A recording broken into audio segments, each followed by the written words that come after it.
This is the Reiki and Sciatica podcast.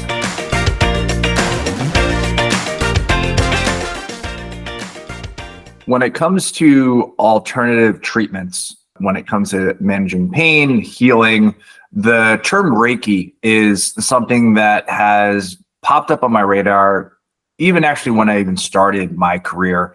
And like many other physical therapists, challenged the presence of these alternative treatments because the quote unquote scientific research was not really the most robust. But the way I saw it is that this art, Reiki, acupuncture, these techniques have been practiced for thousands and thousands of years. And why would it be around if it didn't work? And so today's guest is a Reiki practitioner herself. You may have heard her voice before because a couple of weeks ago, she actually shared her journey with sciatica and just even consuming this podcast. And so she was very kind enough. We have Angie, who's very, very kind to share her expertise in Reiki, and we're going to talk all about that. So Angie, thank you so much again for being on today's episode. Thank you for having me back. Good to see you. It's great to see you. And let's hop right into it. So during our conversations outside of the podcast and our interactions, I learned that you are a Reiki practitioner, and I lit up because it's a really fantastic practice. But I think there's a lot of misconceptions. A lot of people don't quite understand what it is and how it works. And so for the listeners out there, can you tell us a little bit more about how you came across this modality or this tool?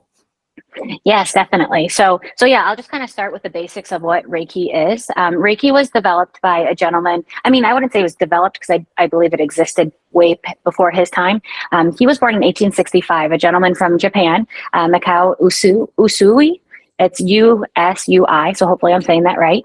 And he passed in 1926. And during his time, he kind of went into a little bit of a time period in his life where he wasn't maybe feeling his best. And he was like, I just need to get away. So he went up to the top of this mountain. And for 21 days, he just kind of started to learn a little bit more about himself. And that's where he channeled Reiki. So what is Reiki? REI is universal or spiritually guided, and then Ki is going to be your life force energy. So if you think about it as universal life force energy, healing energy, universal love, that's kind of all of the different terms you might hear. So what it is, it's an alternative therapy for healing, for emotional well-being, improvement, pain, you name it. It's a really nice relaxation technique, mental clarity, stress reliever. I would say anyone that ever has experienced Reiki, it's something that you'd almost could say like, oh, it's hard to explain. It's almost like when you get into like that deep meditation, it's like, it's hard to explain, but it just gives you this inner peace, this inner clarity, and just kind of like to me, it's a reset. It's like almost like rebooting the computer. It's having someone assist you in kind of resetting that internal function, but also, obviously the physical, the emotional, all of that is intertwined. So the way we do it is, hands-on or hands above healing. So I like to work with the chakra system, if you're familiar with it, and I'd be happy to kind of go through the basics of we use the 7 major chakras, but there's over 114 plus. So we kind of go through the chakras, and we're just seeing where you are. I don't love using the word blocked because every day is different. It's like I might wake up today and I'm going to have maybe 3 of my chakras. I call it unbalanced. So maybe they're overactive, maybe they're underactive due to so many issues, physical, mental, emotional. When it's sciatica, it's your pain, things like that. So that all is interweaved in this body. So as a Reiki practitioner, what we're trying to do is just kind of help move the energy out, try to cleanse it. That's kind of the movement I visualize it, So basically I'm this vessel, and I'm being used to channel this beautiful energy from the universe through me, and I'm bringing it into the guest. I can't think of the name right now, but that's the client.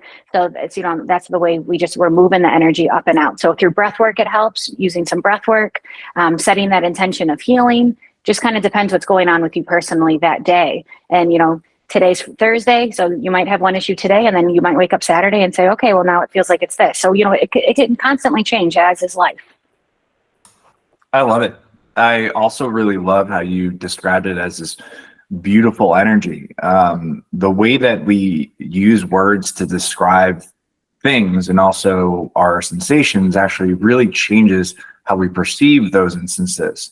And I mean, I stand corrected. I thought Reiki was like thousands and thousands of years old, but it's cool that it was developed back in the we'll say the mid 1850s, but it was really based off of this principle of this universal life force. So ki in Japanese is the energy, and then in Chinese, like Eastern medicine, chi is like another way to use it. And the concept of universal life force or life force and the energy has been around for thousands of years.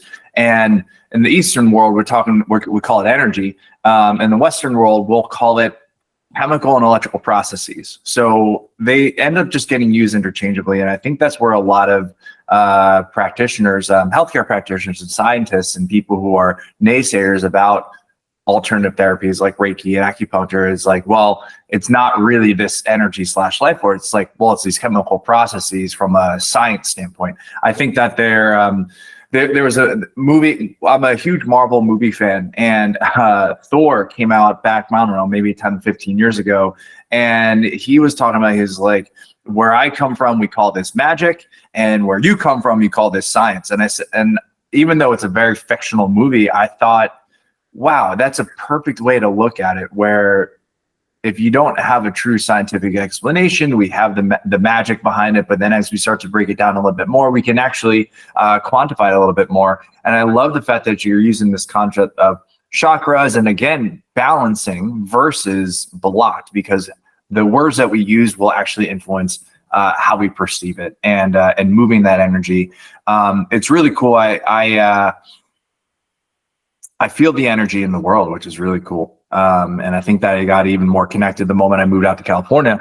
And so being able to balance it out is going to be huge in regards to our well-being. You said being that vessel to be able to share it with people. And so if we're talking about Reiki itself, and I think you talked about this briefly, you have hands-on and hands above. And so Reiki, is this something that is best practiced in person? Or I think we briefly talked about it in conversation that you can actually do it remotely as well. So tell us a little bit more about that. Yeah, definitely. So like I personally, I think everything's always better in person. Probably, I'm sure you feel the same with physical therapy, but it's very possible to do remotely, same with physical therapy. So especially now with Zoom cameras, things like this. So we can do something, we call it distant Reiki, where we can put the symbols, we have symbols that we're attuned to. That's how we kind of turn this Reiki energy on. And so I would do that. And then I like doing it, sometimes I would say to someone, okay, just make sure from this time to this time, you're sitting in a relaxed place, but I like to do it together while we're, on the phone. And I've had people before my surgery. I had a really good, wonderful friend who, half an hour before I was going to surgery, she's like, I'm sending you Reiki. And so at that point, it's like, I just sat there in a meditation asking to receive it. So it kind of goes both ways. You as the client, you are setting this intention of healing. And then as a practitioner, you're moving that healing energy into the body. So it really is, it's not all me. I would say I'm doing a small percentage of the work, but really it's you that needs to do the work. You have to set that intention to heal. I'm really just here to hold the space for you. This episode is brought to you by the Sciatica Protocol. Experience pain relief directly through your phone, anytime, anywhere. Interested in learning more? Check us out at ifixyoursciatica.com/the-sciatica-protocol. And that is a very large part of healing in itself, because when I work with my clients, the thing is that I'm there to guide, but these exercises, stretches, these action steps, they only work when they're being done, right? And so we have to go in to whatever we're trying to do with the belief that it's going to work. And interesting enough, I'm going to try to find the research article, but saying going in with the belief that something's going to work will actually improve the outcomes of said tool. So if you go in and you're like, I believe it's going to work, you're going to be more likely to recover. And interesting enough, it can be regardless of whatever intervention. And so an example, I remember in high school, and I think part of our graduation thing, they had a hypnotist. And I was like, great, I want to see if this works. And I went in with the attitude of being like, oh, they're not going to hypnotize me. And they didn't hypnotize me at all. I was actually very, very disappointed. But looking back, I'm thinking maybe I probably went in saying that they weren't going to have this influence on me. And it was really interesting. So again, the intent is a very important part of your healing process, because you have to believe and you have to understand that there is going to be a little bit of work on your end to make things possible. And so, Angie, if you have the time, I would love for you to take the listeners through a little bit of like a Reiki exercise, just so that people can kind of experience what that's like. And this would be kind of like the remote.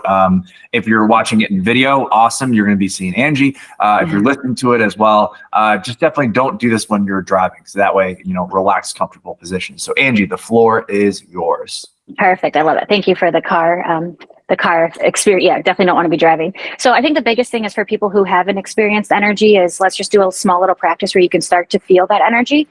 So if you're sitting like you are now, just bringing your hands together, starting to scratch the fingertips together, and just start to close your eyes. So you could do this laying down, you could do it sitting, however works for you. So ladies, if you just got a manicure, I apologize, but I don't think you'll do too much damage here. So just take a nice deep breath in. Nice deep breath out. Start to scratch those fingertips even faster. We'll take another deep inhale in. Exhale out. Now just pause. Pause the fingertips. Start to separate the fingertips. Keep the palms facing each other. And just start to feel the energy between the hands here. You maybe start to separate the fingertips a little bit apart. And so hopefully here you're starting to feel that energy in between the hands. Maybe open up the fingertips a little so the fingertips face each other. And then maybe kind of start to open the arms, the fingertips a little bit wider, just to start to play with that energy field. So hopefully you're feeling it here. And so that's just a really nice practice to start with. And then from here, I'm just going to kind of take us into a nice guided meditation. So I love doing my meditations laying down personally, but if you're sitting and that's more comfortable for you, then that's obviously just fine. So we can bring the palms down to wherever it's comfortable for you. And we're just going to take a nice deep breath in, nice deep breath out. We're going to start at the crown of the head, so the very, very top of the head. And I just want you to start to envision this beautiful bright white light entering the crown of the head.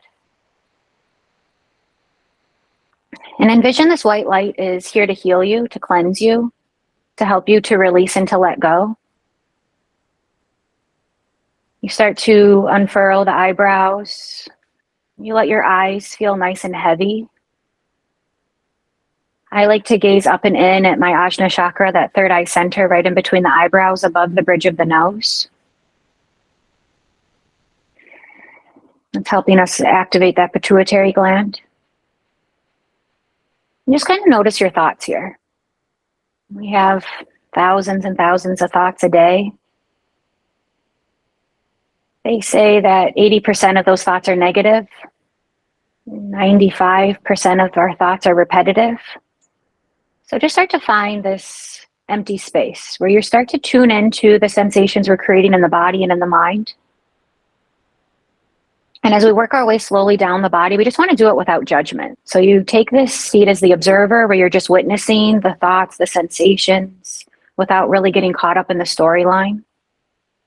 Focus on your breath, nice deep inhales in. Nice deep cleansing exhales, releasing, letting go. Just relaxing your jaw. Maybe releasing your tongue into the mouth.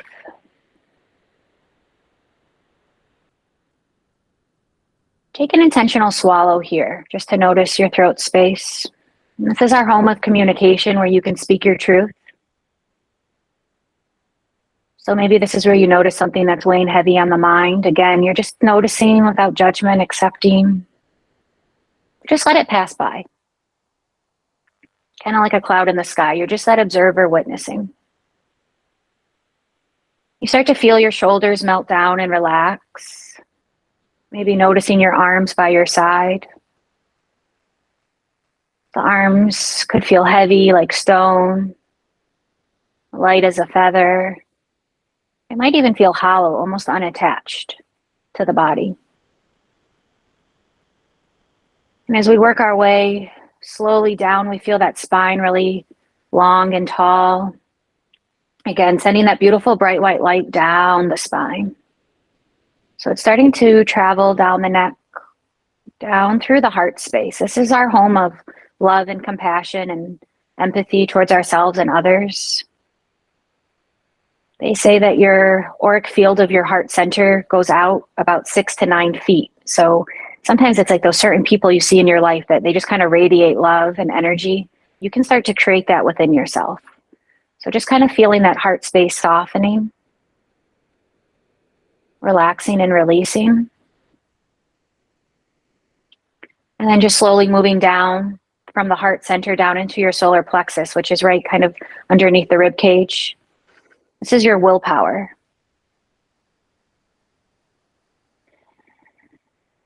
And then just slowly making its way down past the navel into your sacral. This is home of our sexuality and our creativity. And then just slowly moving down into the root. So right at the base of the tailbone. This is your home of safety and security. And then you just start to slowly notice the hips. So if you're seated, I just envision I put a really heavy seat belt, lap seat belt across my lap, and I'm tightening it. And if you're laying down, I just envision I placed a really beautiful, warm, heavy bag of sand on my hips right at my pant line. And you just kind of feel yourself sinking down.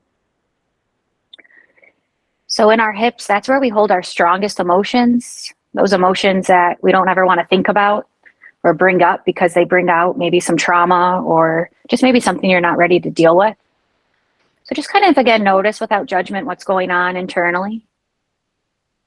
Without judgment, accepting, releasing, setting that intention of healing into the body. And since we're in the hips, for us that suffer from that sciatica, we're going to start to send that healing intention where we're feeling it most. So maybe it's that low back.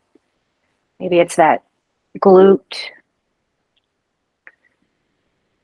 And we're just going to continue to watch that beautiful white light going down both legs. Left leg slowly, right leg slowly down the hamstrings, the tops of the thighs.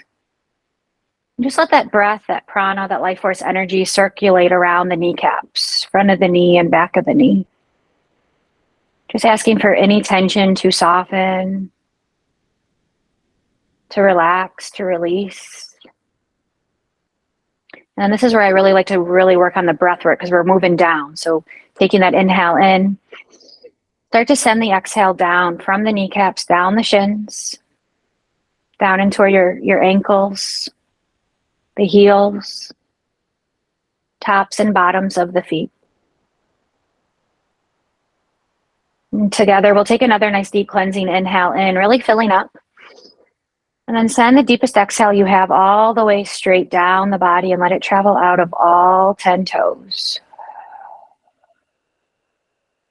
And we just notice here how the body as a whole feels.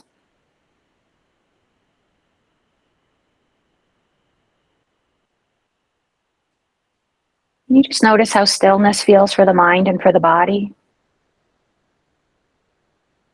Coming back to that intention. Knowing that the body wants to heal itself. It really does just take time.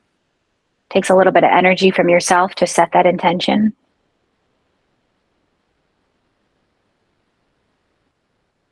And as we slowly become aware of our body, we can start to maybe focus on one area that just has a little bit more sensation.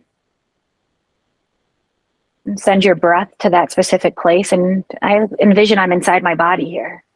So for me, it's my right hip. That's where I'm feeling my sensation. I envision myself inside my body. I have this really beautiful lantern with me.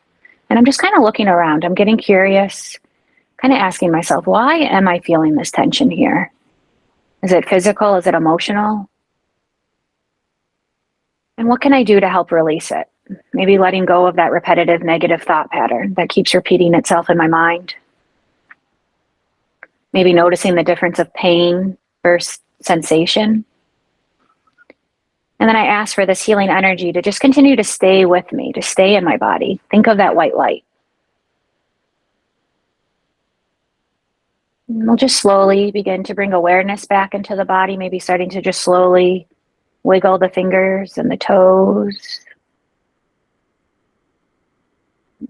And we can just slowly begin to open the eyes and just kind of take a look around. Hopefully just a few minutes in, you just notice that parasympathetic nervous system has kicked in. We're just feeling really calm, really relaxed.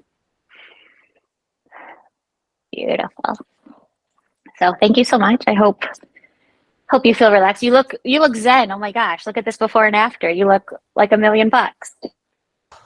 I feel like $1 million. That was fantastic. Good. Short and sweet, just a few minutes. That's all you need. I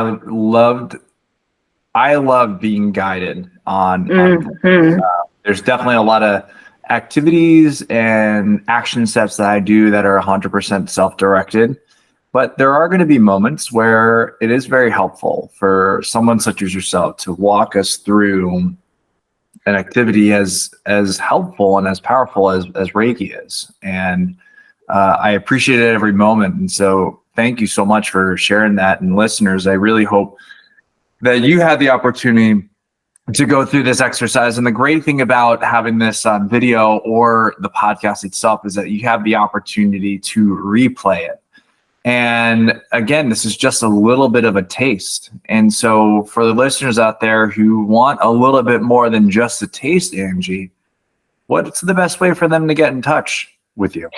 Thank you. Yeah. So if you're on Marco Island in Florida, you come visit me. I like to teach some yoga on the beach, and we have a studio. It's called Soul Project. That is excellent. But if you want to find me on Instagram, just like yourself, Dr. Mack, we can, message each other. And if you want to do a remote session, my hashtag name is @AngRevWilliams, and it's ANGREV Williams. And yeah, I'd love to get to see you guys. And I know there's a lot of Reiki practitioners out there, so it'd be nice to, get together and especially with sciatica, see how it's worked, So for me, it's like I was doing hands-on healing with that sciatica and just kind of saying, you're no longer welcome in my body. I'm going to ask you to release your way out. And for me, I like to release out of the feet and just start to get that movement, that energy moving, that stagnant energy out. Oh, I love it. Yes. Listeners out there, if you didn't get a chance to write that down, I'm actually going to put the info in the show notes today. So then that way you can get in touch with Angie. And definitely, if you are considering Reiki, look into it. It's a really helpful modality and tool. And it's backed by research, which is very cool as well. So Angie, thank you so much again for your time. Thank you. And this was fantastic. And enjoy the day. And I'll talk with you soon. Thank you so much. Have a great day. Thank you so much for tuning in. We hope you got some help from today's podcast.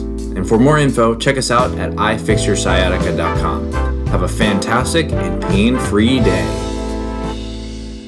No patient-therapist relationship is formed by listening to this podcast. We are not providing medical advice, and all information should be confirmed by a medical provider.